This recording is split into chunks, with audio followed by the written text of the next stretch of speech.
Jacqueline Jose, ano naman daw po ba sana yung maalala siya na kamustahin siya bilang siya ay nag-iisa na lamang din sa buhay? Billers, ano ba ang ipinapahiwatig ng kwento ni Jacqueline Jose sa ating lahat? Yung kanyang maagang pagkawala. Possibly, it's because of depression that led to perhaps medical condition. Malungkot po si Jacqueline Jose na sa tuwing gabi siya ay mag-isa na nga lang daw po sa buhay dahil yung dalawa niyang anak na si Andy at si Gwen ay may kanya-kanya ng mga buhay. And so, dahil nga po sa sitwasyon ng kanyang dalawang anak, all of a sudden, she became empty nester. What's evident on that interview dun sa PEP was that ang lagi daw pong dasal ni Jacqueline Jose ay sana maalala siya ng kanyang dalawang anak.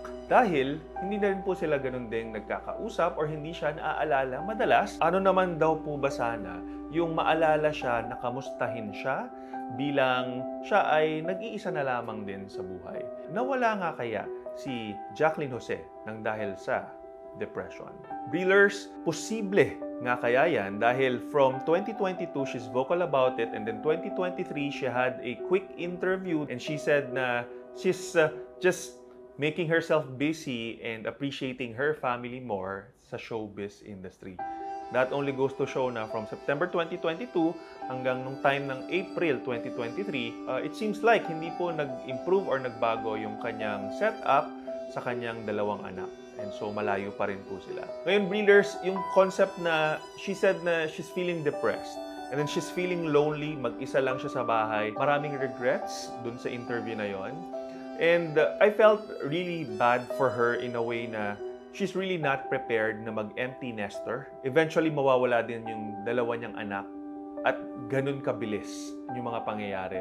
And what I think she's not prepared for really is that yung concept na hindi siya naaalalang tawagan, kamustahin man lang ng dalawa niyang anak.